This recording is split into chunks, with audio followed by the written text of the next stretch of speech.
Hello everyone, সকলকে স্বাগত একটা ছোট্ট মিনি ব্লগে। আর ব্লগ বলবো না, এটা একটা আমি তোমাদের সকলের সাথে ভিডিও শেয়ার করছি। দই বাড়িতে আমি কীভাবে দই করলাম সেটাই তোমাদের সকলের সাথে শেয়ার করব। আর দেখো পুরো পারফেক্টভাবে হয়েছে, মাটির ভাঁড়ে আমি তৈরি করেছি। তো সকলকে স্বাগত, তোমরা দেখতে থাকো ভিডিওটা। এটুকুনি তোমাদের বলবো, আমি প্রেশার কুকারে তৈরি করেছি আজকে।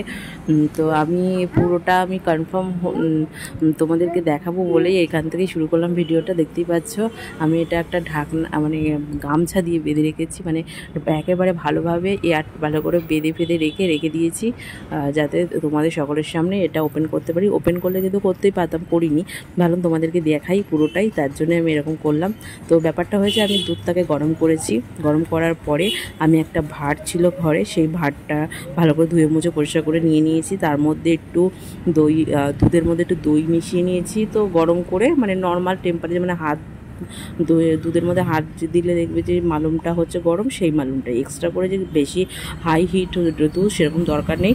আর যে ভাতটা বা যে পাত্রটায় তোমরা দইটা করবে সেই পাত্রে একটু দই মাখিয়ে নেবে, টক দই, তাহলেই হয়ে যাবে। তো দেখতে পাচ্ছ প্রেশার কুকারের ঢাকনা ভেতরে আমি একটা পাত্রে দই পাতিয়েছি, সব পারফেক্টভাবে হয়েছে। সাথে ওর মধ্যে একটা ঢাকনা দিয়ে প্রেশার কুকারটা এয়ার টাইট করে বেঁধে দিয়ে, মানে ঢাকনা দিয়ে আবার আমি গামছা পেঁচিয়ে রেখে দিয়েছিলাম। ওভারনাইট রাত্রে করেছি, সকালে সেটা তোমাদের সকলের সাথে দেখো, তোমাদের সামনেই পুরো সরাসরি কিন্তু বের করলাম, কোনো রকম এডিট ফেডিট কিচ্ছু করিনি, জাস্ট মানে দেখিয়ে বের করছি। দেখো পুরো পারফেক্ট হয়েছে, হালকা একটু মানে জল কেটেছে সে।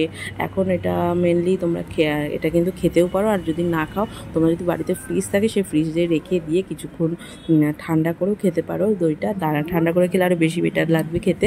তো যাই হোক, আমি পারফেক্টভাবে চেষ্টা করলাম, কিন্তু পুরো ভিডিওটা করে দেখালে ভালো হতো।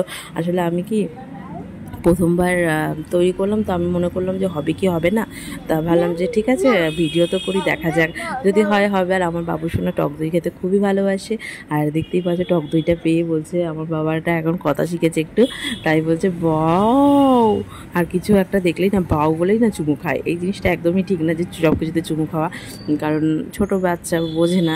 যাই হোক, ওকে তো বোঝাতে হবে। দই, ওই যে আমার বাবা বলছে দই নেই, তো যাই হোক বাবাকে আবার কি বানিয়ে দেবো বা কিনে দেবো আমার সোনা বাবাকে। দেখতেই পাচ্ছে আঙুল দিয়ে ধরছে, আর আমি একটা ভিডিও শুট করেছি আর ছবিও তুলেছি। সত্যি ভীষণ পারফেক্টভাবে দই করতে হলে কিন্তু এরকমভাবে করতে পারো। প্রেশার কুকারে তোমরা দই তৈরি করতে পারো। আমার তো উঠতে যাচ্ছে, আসলে ভীষণ গরম পড়েছে, গরমে কিন্তু টক দই খাইতেই পারো তোমরা। তো আমি তো আমার বাড়িতে এরকমভাবেও তৈরি করছি, দোকান থেকে কিনেও খাচ্ছি।